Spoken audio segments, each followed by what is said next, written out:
the tall puppy syndrome. What is it? But also how can you tangibly overcome it? This term tall puppy syndrome is something that is, for example, very popular in Australia, but this phenomenon is something you can observe all over the world, but it's more prominent in some cultures than in others.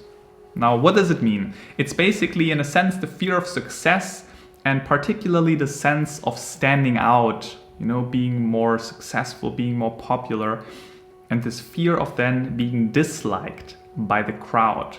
Because there's that underlying belief of success, we need to move forward together. I cannot just do my thing and be successful on my own. People will dislike me then. Yeah. Cultures such as Australia have this a lot. It's just in their culture somehow. Canadians as well. So chances are that maybe you are right now from Canada or from Australia. Probably you're not from the US, because in the US there is a different cultural mindset.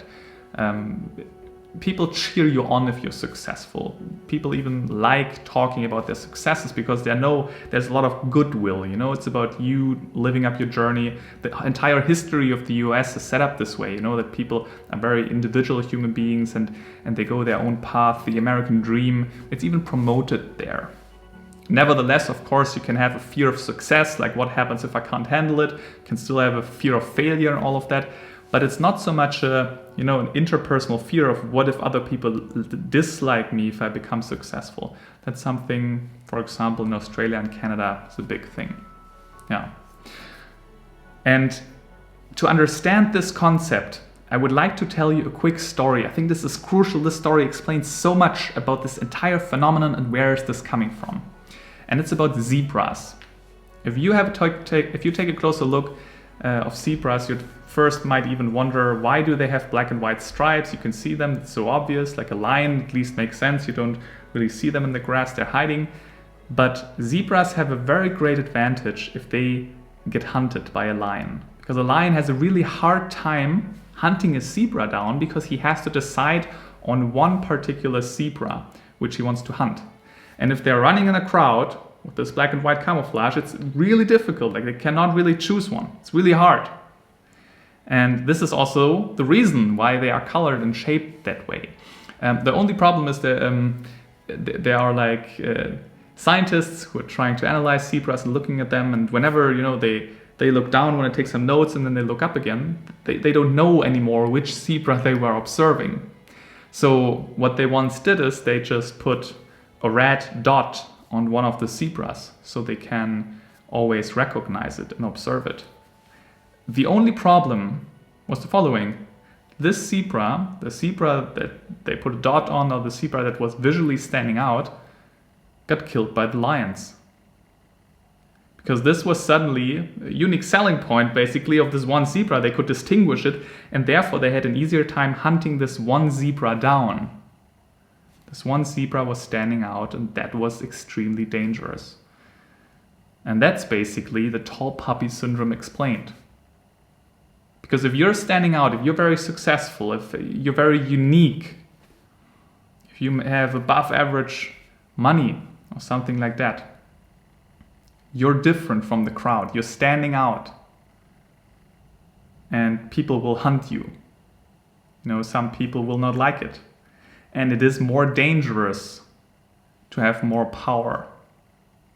So that's a serious and real, based on an evolutionary perspective, fear that people have. And it is much easier to just be somewhere in the middle, just like sort of slightly above average. You're doing well, but you're not extremely successful. You're not extremely standing out.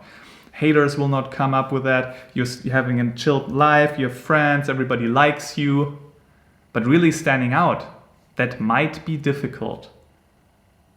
And some people might not like you, that's true. And some people might drag you down and pull you down. So you identifying as having this tall puppy syndrome and being afraid of being different is in a sense very real.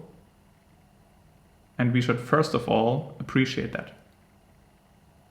And also we should appreciate that society works that way. A group works that way. If everybody just does their own thing, it doesn't work really. It's a beautiful thing, to just have some rules, you have some safety, can be also a pretty good life. So first of all, I want you to appreciate this aspect and part. It's not like the society is evil and you just want to do your thing. There is some beauty to it. And it also makes sense why you're afraid of it. That's, by the way, the very first step you need to understand, and not just be reactive and hateful of the stupid society. The second step then is to have a reality check. Because yes, you learned this probably throughout your entire life, because your culture is that way, you sort of get this feeling generally by society and wherever you're living in. But the question is this still really the case? Maybe that was in high school the case, maybe not anymore. I actually had a client where he had one friend and he felt like this friend doesn't like him anymore because he himself, my client, like did his own thing, made more money, got more in the entrepreneurial space, and he kind of suspected, oh, he doesn't like me anymore because I'm now doing my thing and he doesn't. And therefore, they had less contact. My client was reaching less out to him. And now, though, throughout the coaching process, he got more in contact with him. They talked about related topics and he figured out, oh, he's actually proud of me. He actually likes what I do. And he more like felt left behind in a negative sense. He felt, oh, he's not reaching out to me anymore. Now he's successful. Now he doesn't need me anymore. So it was actually quite different. And him believing, oh, it's a tall puppy syndrome, people don't like me because I'm successful, this more became a self-fulfilling prophecy because he didn't reach out anymore. Therefore, yes, he didn't have contact anymore and there was no friendship anymore. But now by having this reality check and noticing this, they again have more contact, they become close friends. So that's an important thing, that you're not falling for the self-fulfilling prophecy. If you walk around and think, oh, the tall puppy syndrome, I'm successful, people cannot handle my success, that's why they don't like me anymore. Maybe that's not the right thing. Maybe that's not how it actually is. And you're falling for the self-fulfilling prophecy because you act that certain way. And yes, people won't like you if you act like that. Very important. So have a reality check of who's actually jealous, who actually has a problem with you being successful, who actually doesn't like you. In which situations is it actually a problem? That's generally often a topic in therapy and in coaching, that if you have fear, you start to distinguish it more. What is actually fearful and what is not fearful. Because right now you're just generally being afraid, if I'm successful, people won't like me anymore. And that's generalization. So reality check is very important. And the last step then is simply an exposure therapy. So basically you put yourself out in those situations. If you're afraid to, for example, run ads, if you're afraid to do a collaboration with a business partner, which means that you are all generally going bigger, if you're afraid to ask for 10 million funding, go do it. Prepare yourself, but do it. And expose yourself to the fears that you have, and also notice they're not as bad as you thought. And you also will notice people actually don't care so much about you. It's very egocentric, you walk around through life and you think, oh, everybody's looking at me, if I'm successful, nobody will like me. People don't even care about it so much. Some people will not even notice because they're so preoccupied with their own life. But you got to learn that first. That's why exposure is very important. So first step, become aware of it and be okay with this entire phenomenon of how society works. That's normal. And also there's a good thing to it. If you want, you can always retreat back, be the zebra, just be part of the group, just be safe, just have fun. It's a beautiful status quo. Then second point is to do a reality check, actually question yourself, distinguish the threats, what's actually threatening and what's not, and then expose yourself to that. That's a rough outline. Now, if you would like to have proper help with that, or have more of an interaction with a coach who has worked more with entrepreneurs in that scene and who have exactly those struggles, then you can just hit me up. There's a link below the video. You can just sign up for a free call.